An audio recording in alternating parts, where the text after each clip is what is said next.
گویا اپنے بچے کے لیے اس رشتے کو بحال کرنا چاہ رہے ہو۔ نہیں، یہ کام میں صرف تمہارے لیے کرنا چاہ رہا ہوں۔ وہ دم سادھے اگلے کئی لمحوں تک ایک ہاتھ میں چھری دوسرے ہاتھ میں پیاز لیے کھڑی رہ گئی، یوں جیسے یقین کرنا چاہ رہی ہو اس سے یہ بات فارغ وجدان نے کی ہے۔ اچھا مذاق ہے یہ، اذیت سے بڑبڑا کر رخ بدل گئی۔ مگر میں تو سنجیدہ ہوں۔ چھری پٹک کر اس نے رخ بدلا۔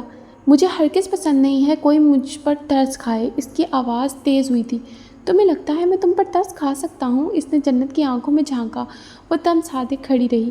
کیوں کر رہے ہو یہ سب؟ اس نے ضبط کر کے تحمل سے پوچھا تھا۔ بتایا تو ہے تمہارے لیے کر رہا ہوں، میرے لیے۔ اسے سخت نظروں سے دیکھتے ہوئے اس نے انگلی سے اپنی طرف اشارہ کیا۔ برداشت کی ایک حد ہوتی ہے اور وہ حد اس ایک لمحے میں ختم ہوئی تھی۔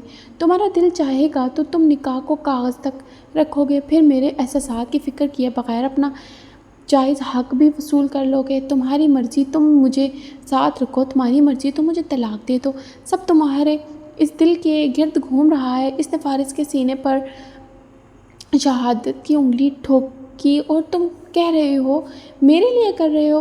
روح کا درد آنکھوں سے کیسے جھلکتا ہے، اذیت لفظوں سے کیسے اترتی ہے اور آواز کیسے جھلکتی ہے، یہ اس لمحے فارغ وجدان نے جانا تھا۔ تم کیسے بے وقوف بنا رہے ہو؟ تم کسے بے وقوف بنا رہے ہو؟ مجھے یہ خود کو بظاہر مضبوط لہجہ، مضبوط آواز، مگر وہ اس کے اندر کی توڑ پھوڑ کو اپنی آنکھوں سے دیکھ رہا تھا۔ میں نے ایک بات کی ہے، اس نے سنجیدگی سے کہا، اقرار یا انکار کا اختیار تمہارے ہاتھ میں ہے، جیسے میں نہیں جانتی کہ تم اختیار چھیننے میں کتنے ماہر ہو۔ وہ آنکھوں میں دکھ اور پچھتاوا لیے اسے دیکھ کر رہ گیا۔ بہت سی باتیں وہ نظر انداز کر گیا تھا، بہت سی الجھنیں اسے یاد نہیں رہی تھیں۔ گرہ سخت تھی، اب سخت ترین ہو گئی تھی۔ وہ اس کی خدشات کی تہہ تک اب پہنچا تھا، اس کی پریشانیوں کو جیسے اب سمجھا تھا۔ جنت کا یقین ٹوٹا تھا، اس کا اعتبار بکھرا تھا۔ اس نے یہاں اس گھر میں رویوں کی اذیت سہی تھی، بے رخی کو جیا تھا۔ وہ اب اتنی جلدی اور اتنی آسانی سے اسے موقع نہیں دے سکتی تھی۔ اس کا خوف بچا، اس کی پریشانی جائز تھی۔ میں نے صرف ایک چانس مانگا ہے، میرے پاس تمہیں دینے کے لیے کچھ نہیں ہے۔ مڑ کر وہ ایک بار پھر پیاز کاٹنے لگی تھی۔ اس کے پیچھے وہ خاموش کھڑا رہا۔ وہ کچھ کہنا چاہتی تھی، تسلی یا مداوع کا ایک لفظ ہی صحیح، مگر لفظوں کی قلت تھی اور ہمت تو صفر ہو چکی تھی۔ وہ الٹے قدم پیچھے ہٹا، جیبوں سے ہاتھ نکالے اور کچھ بھی کہے بغیر چلا گیا۔ جنت نے چھری رکھ دی، کنارے پر ہاتھ جمائے سر جھکا گئی۔ آنسو بہنے لگے تھے۔ اپنے آپ کو کسی نئے غم سے بچانے کے لیے اس نے پیاز کاٹنا شروع کی تھی، مگر اندر تک وہ پھر بھی کٹ گئی تھی۔ سارا دن خود سے الجھتے رہنے کے بعد شام تک سائرہ نے ہمت کر کے جنت کو کال کی تھی۔ انہیں ڈر تھا کہ وہ کال ریسیو نہیں کرے گی، مگر اس نے کر لی تھی۔ السلام علیکم خالہ۔ اس کی آواز کمزور نہیں تھی، مگر جانے کیوں انہیں لگا جیسے جنت کمال کو مخاطب ہونے میں دقت کا سامنا کرنا پڑا ہو۔ وعلیکم السلام۔ اتنی ہی مشکل سے انہیں بھی ہوئی تھی، اتنی ہی وقت، اتنی ہی صحبت کے مراحل سے گزرنا پڑا تھا انہیں۔ اب وہ کیا کہیں، اس سے کس بات کا شکوہ کریں، کس امر پر خفگی دکھائے، کیسے پوچھے اس نے گھر کیوں چھوڑا، اس نے رابطہ کیوں نہ کیا، اپنے مسائل سے آگاہی کیوں نہ دی۔ وقت پوچھنے کا نہیں رہا تھا، اب اعتراف کی ساتھ تھی۔ مجھے معاف کر دو۔ کس قدر ہمت سے انہوں نے کہا تھا۔ دوسری طرف ایک صدمہ بھری خاموشی چھا گئی تھی۔ کس بات کی معافی خالہ؟ معافی تو مجھے مانگنی چاہیے، میں نے آپ سب کو پریشان کر دیا۔ موبائل کان سے لگائے نفی میں سر ہلاتے ہوئے انہوں نے دوپٹے کے پلو سے آنسو پونچھ لیے تھے۔ تم مجھ سے ناراض تھی، تم نے گھر چھوڑ دیا، لیکن مجھ سے بات نہیں کی۔ نچلا لب کاٹتے ہوئے وہ ذرا سی شرمندہ ہوئی۔ میں آپ پر بوجھ نہیں بننا چاہتی تھی، پہلے بھی میری وجہ سے آپ کو بہت پریشانی اٹھانا پڑی ہے۔ سائرہ خالہ کا دل کٹ گیا۔ میں آپ کے پاس آ جاتی تو خاندان کے لوگ، وہ کچھ کہتے کہتے چپ ہو گئی۔ آپ کے لیے اور مسئلے کھڑے ہو جاتے خالہ۔ مشکل ترین حالات میں بھی وہ ان کی فکر کر رہی تھی۔ ان کا دل غم سے بھر گیا تھا۔ میں نے تمہیں زمان سے بچانا چاہا تھا، میں بھی صرف اسی سے بچنا چاہتی تھی۔ اس نے یوں کہا جیسے اس کے خواب نہیں تھے، خواہشات نہیں تھی۔ ایک غیر امن ٹھکانے سے وہ ایک صرف امن والی جگہ چاہتی تھی۔ اسے گھر نہیں چاہیے تھا، زندگی نہیں چاہیے تھی، دوری چاہیے تھی خاندان سے، رشتوں سے، اذیتوں سے، تکلیفوں سے، طنز اور طعنوں سے اور ان سزاؤں سے جو کتنے سالوں سے وہ جھیل رہی تھی۔ وہ تو کوئی خواہش نہیں تھی اس نے ظاہر کیا، اور تو کسی شے کی طلب نہ تھی۔ ابو تمہیں خوش دیکھنا چاہتے تھے۔ ان کی آواز لرز رہی تھی۔ جنت میں جنت میں ان کی وصیت پر عمل نہیں کر سکی، مجھ سے بہت بڑی غلطی ہو گئی ہے۔ ایسا نہیں ہے، وہ روحان سی ہوئی تھی۔ ایسا ہی ہے بیٹا، میں تمہاری مجرم ہوں۔ خالہ، آئی ایم پریگننٹ۔ کس قدر ہمت سے اس نے کہا تھا۔ ان کی آنکھوں میں نمی ٹھہر گئی تھی، لب ساکت ہو گئے تھے۔ 5 ہے یہ 5، کبھی ماں نہیں بن سکتی۔ اب میرا بیٹا ایسے ہی بے اولاد رہے گا ساری عمر۔ اس کی تائی کی آواز، غصہ، نفرت، جنت کے 5 سالوں کا صبر ان کی آنکھوں میں گھوم گیا تھا۔ جس مرحومی کی وجہ سے وہ ہر جگہ سے رد ہوئی تھی، وہی مرحومی کسی اور کی زندگی میں عطا بن کے آئی تھی، عطا ہو گئی تھی۔ اللہ کی حکمت، اللہ کے معاملات اللہ ہی جان سکتا تھا، ورنہ ان کے جیسے لوگ تو صرف اس ساحل پر رک کر گہرائی کا اندازہ ہی لگایا کرتے تھے، خود سے مفروضے کھڑا کرتے تھے، اپنی نعمتوں پر اترایا کرتے تھے، اپنی مصلحتوں پر مسکرایا کرتے تھے۔ تم ماں بننے والی ہو؟ خوشی سے آنسو جھلک پڑے تھے، غم سے مردہ ہوتا دل اس خبر پر زندہ ہوا تھا۔ وہ رو پڑی۔ اب آپ کیسے سوچ سکتی ہیں کہ میں خوش نہیں ہوں گی؟ اس کی آواز بھیگی ہوئی تھی۔ سائرہ خالہ احساسات ندامت میں گھر گئی تھی۔ وہ اب بھی ان سے متعلق خوش گمان تھی، ایک لمحے کے لیے بھی غلط نہیں سوچ رہی تھی، الٹا نہیں سمجھ رہی تھی، انہیں تسلی دے رہی تھی۔ مجھے یہاں آ کر پتہ چلا ہے کہ خوشی ایک نعمت ہے، اور سکون اس کی بھی بڑی نعمت، اور سکون اس سے بھی بڑی نعمت۔ خوشیوں کا تعلق دنیاوی نعمتوں سے ہے، اور سکون کا تعلق صرف اللہ سے ہے۔ دل اللہ سے جڑ جائے تو خالہ، تو زندگی بھر کتنی ہی مشکل کیوں نہ ہو، آسان ہو جاتی ہے۔ اس کا ایک ایک لفظ اس کے دل کی اتھاہ گہرائیوں میں اتر گیا۔ وہ کتنی خاص تھی کہ انہوں نے کبھی سمجھا ہی نہیں تھا۔ تم کتنی بڑی باتیں کرنے لگی ہو۔ انہوں نے ہاتھ کی پشت سے آنسو صاف کیے۔ وہ ہنس دی۔ بڑی باتیں سمجھنے کے لیے اسے بڑی بڑی آزمائشوں سے گزرنا پڑا تھا۔ اب سب ٹھیک ہے نا؟ اور فارس تمہارے ساتھ کیسا ہے؟ جنت کی گمشدگی کے بعد فارس کی دیوانہ وار جستجو اور فکر مندی وہ اپنی آنکھوں سے دیکھ تو چکی تھی، مگر اب جیسے وہ آنکھوں پر یقین نہیں رکھنا چاہتی تھی، اب گہرائی میں اترنا چاہتی تھی، اب خالہ ہونا چاہتی تھی۔ کوئی بھی مسئلہ ہو تو مجھے بتاؤ، میں اور تمہارے خالو اس سے بات کر لیں گے، اسے سمجھائیں گے۔ وہ لمحے بھر کے لیے خاموش ہوئی تھی، مگر چاہ کر بھی کوئی شکایت نہ کر سکی۔ ذہن بلینک ہو گیا تھا۔ یوں لگ رہا تھا کہ جیسے انسانوں کو بتانے کے لیے اب تو کوئی مسئلہ ہی نہیں رہا، جیسے پہلے سب ہی معاملات اللہ نے سنبھال لیے تھے، تو اب بھی وہی سنبھال لے گا۔ جنت، اب تو سب ٹھیک ہے خالہ، سوچ سمجھ کر کہا۔ گھر چھوڑنا میری غلطی تھی، فارس نے تھوڑا ہی نکالا تھا، گو کہ پیروں تلے زمین نہیں تھی، نہ سر پر آسمان رہا تھا، مگر جس فضا میں وہ محلق تھی، اس فضا نے دونوں کو جوڑ رکھا تھا۔ بات ختم ہو گئی، فون بند ہو گیا۔ سائرہ کو یوں لگا جیسے مسئلہ سلجھ گیا ہو۔ ضمیر کی ملامت تھوڑی کم ہو گئی تھی، مگر بے سکونی ہوش قائم تھی۔ آپ نے اپنی طرف سے میرے لیے بہت اچھا سوچا، مجھے آپ سے کوئی گلہ نہیں ہے۔ رات کا جانے کون سا پہر تھا کہ اس کی آنکھ کھل گئی تھی۔ کمرے میں اندھیرا تھا، برابر میں مسز شیرازی سے اپنی طبیعت میں غیر معمولی پن سا احساس ہوا، شاید چکر آ رہے تھے یا پھر متلی سی ہو رہی تھی۔ اس نے اٹھنے کی کوشش کی تو سر گھوم کر رہ گیا۔ چند لمحوں تک گہری سانس لیتی رہی، پھر اٹھ کر باہر آ گئی۔ اسے یکایک قے ہوئی تھی۔ شام کو لی جانے والی خوراک باہر تھی۔ واش بیسن پر گرفت جمائے اس نے خود کو آئینے میں دیکھا، شکل دھندلی اور چہرہ بالکل سفید ہو رہا تھا۔ لاؤنج میں آ گئی۔ اسے یاد آیا سائرہ خالہ کے فون کے بعد وہ مسز شیرازی سے باتیں کرتی انہی کے کمرے میں سو گئی تھی۔ ذہن معاف تھا، آنکھوں میں اور دھند چھائی ہوئی تھی۔ اس نے پیشانی کو اور اپنی پھر آنکھوں کو مسلا، نظر سیڑھیوں کے اس طرف آفس کے ادکھلے دروازے پر پڑی تھی۔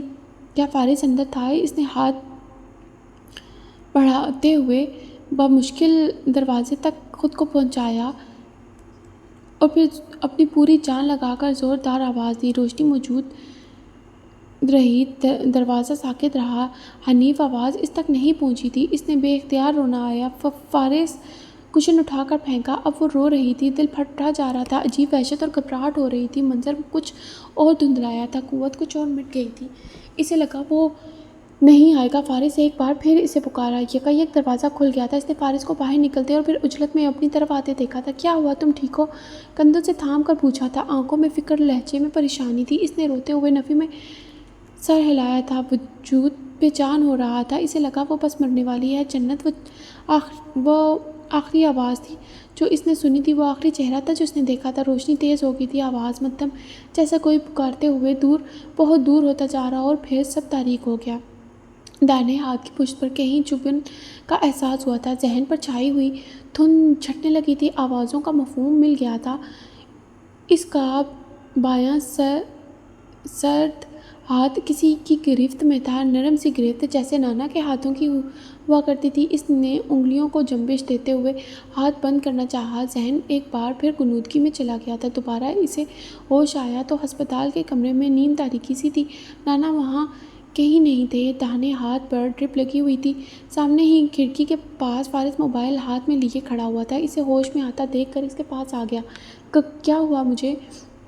اس کی آنکھوں میں خوف سمایا ہوا تھا۔ کچھ نہیں ہوا، سب ٹھیک ہے، لیٹی رہو، فارس نے ہاتھ تھام کر تسلی دی تھی۔ تکیے پر سر رکھتے ہوئے اس نے دائیں ہاتھ سے پیشانی کو چھوا۔ اب کیسی طبیعت ہے؟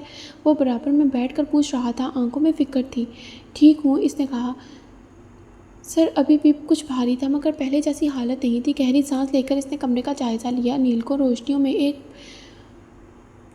پراسرار سی خاموشی چھائی ہوئی تھی۔ کھڑکیوں کے اس پار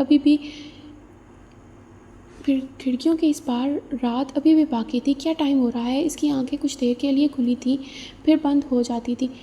2:30 بج رہے ہیں، مجھے بھوک لگ رہی ہے۔ اختلاف ناراضگی، غصہ اپنی جگہ مگر رزق پر کوئی سمجھوتہ نہیں۔ میں کھانے کے لیے کچھ لے کر آتا ہوں۔ ایک نرم سی نگاہ اس پر ڈالے وہ اٹھ گیا تھا، خشک لبوں کو تر کرتے ہوئے۔ جنت نے گہری سانس لی۔ فارس تم یہاں؟ وہ دروازہ کھول کر باہر نکلا ہی تھا جب کوئی عورت اس کے سامنے آ گئی تھی۔ خیریت ہے؟ جنت کی آنکھیں کھل گئی تھی۔ بے ساختہ دروازے کی طرف دیکھا۔ My wife is not fine well, اس نے سنا۔ فارس کی پشت نظر آ رہی تھی۔ اوہ، کیا ہوا ادینہ کو؟ ٹھیک تو ہے وہ؟ میری تو کافی عرصے سے ملاقات نہیں ہوئی۔ جنت کی دھڑکن تھم گئی تھی۔ فارس نے ادکھلا دروازہ کھینچ کر بند کر دیا۔ آوازیں معدوم ہو گئی تھیں۔ دروازے کے نیچے قدموں کے آثار بھی غائب ہو گئے تھے۔ کمرے کی خاموشی وجود میں اتر آئی۔ شب کا اندھیرا آنکھوں میں گھل کر رہ گیا تھا۔ وہ چند لمحوں تک دم سادے پڑی رہی، پھر کروٹ بدل کر آنکھوں پر بازو رکھ لیا۔ چلیے جی، آج کی ہماری ایپیسوڈ یہیں تک تھی۔ امید ہے کہ آپ کو ہمارا یہ ناول پسند آ رہا ہوگا، اور اگر آپ کو یہ پسند آیا ہے تو پلیز لازمی ہمارے اس چینل کو لائک کر دیا کریں، سبسکرائب کر دیا کریں اور کمنٹ کے ذریعے اپنی رائے کا اظہار لازمی کیا کریں۔ شکریہ۔ اللہ حافظ۔